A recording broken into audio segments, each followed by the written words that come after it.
Penuh subjektivitas pembelaan Linda Pujastuti dan Kasranto ditolak jaksa penuntut. Majelis Hakim yang mulia, penasihat hukum yang kami hormati, berdasarkan uraian tersebut di atas, kami berkesimpulan bahwa apa yang disampaikan dalam nota pembelaan penasihat hukum terdakwa hanya menyampaikan subjektivitas penasihat hukum semata dan tidak berdasarkan substansi pembahasan pokok perkara ini. Untuk itu kami penuntut umum menolak semua materi pembelaan yang diajukan oleh para terdakwa.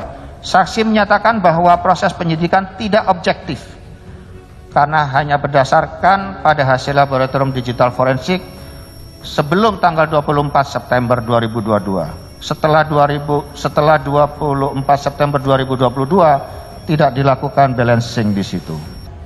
Karena saya berpikir jika saya dapat menjual keris pusaka tersebut, saya dapat memberikan kehidupan yang lebih baik untuk keluarga saya.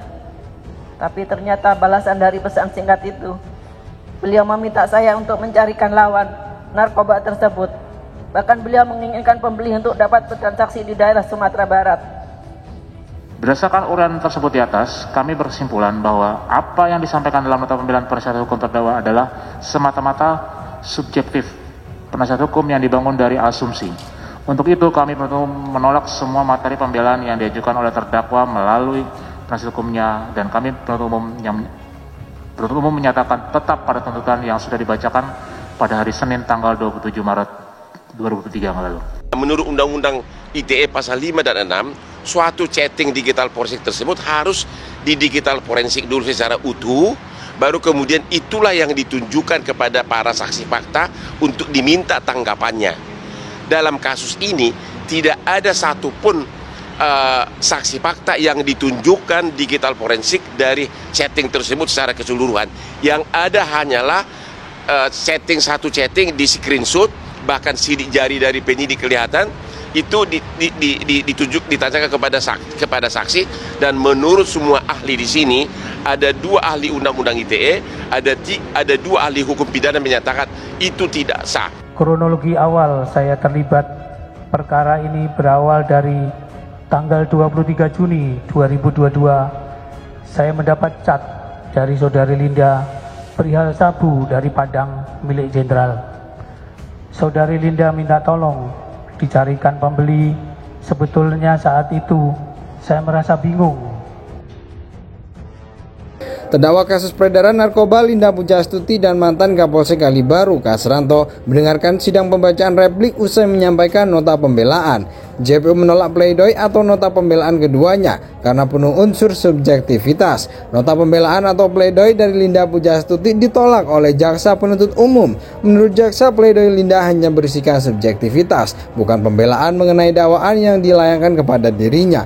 Jaksa memohon kepada majelis hakim agar tetap sependapat dengan surat tuntutan yang menuntut Linda 18 tahun pidana dan denda sebanyak 2 miliar. Kini tinggal sidang duplik yang akan dijalani Linda sebelum akhirnya mendengarkan vonis dari majelis hakim. Kasranto yang juga terdakwa kasus peredaran narkoba, Teddy Minasa, mendengarkan replik atau jawaban dari jaksa penuntut umum dari nota pembelaan yang telah ia bacakan.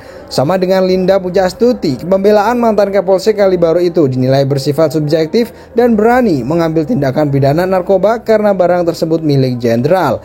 Jaksa penuntut umum memohon kepada majelis hakim Pengadilan Negeri Jakarta Barat yang mengadili untuk sependapat dengan surat tuntutan yang menuntut Kasranto 17 tahun pidana dan denda 2 miliar rupiah. Minta dicarikan lawan menjadi perintah yang diberikan Jenderal Bintang 2 Teddy Minasa kepada Linda Pujastuti. Lawan yang dimaksud adalah pembeli sabu dari sabu yang ia sisihkan dari barang bukti sitaan Polres Bukit Tinggi. Linda kemudian menghubungi mantan Kapolsek Kalibaru Kasranto dengan meyakinkan bahwa sabu yang ditawarkan adalah milik seorang jenderal. Sabu seberat 1 kg yang kemudian diserahkan kepada Kasranto terjual 500 juta dengan bantuan mantan anggota Polsek Muara Baru Aibtu Janto. Terdakwa kasus peredaran narkoba Linda Pujastuti dan mantan Kapolsek Kalibaru Kasranto mendengarkan sidang pembacaan replik usai menyampaikan nota pembelaan. JPU menolak pledoi atau nota pembelaan keduanya karena penuh unsur subjektivitas. Nota pembelaan atau pledoi dari Linda Pujastuti ditolak oleh jaksa penuntut umum. Menurut jaksa, pledoi Linda hanya berisikan subjektivitas, bukan pembelaan mengenai dakwaan yang dilayangkan kepada dirinya.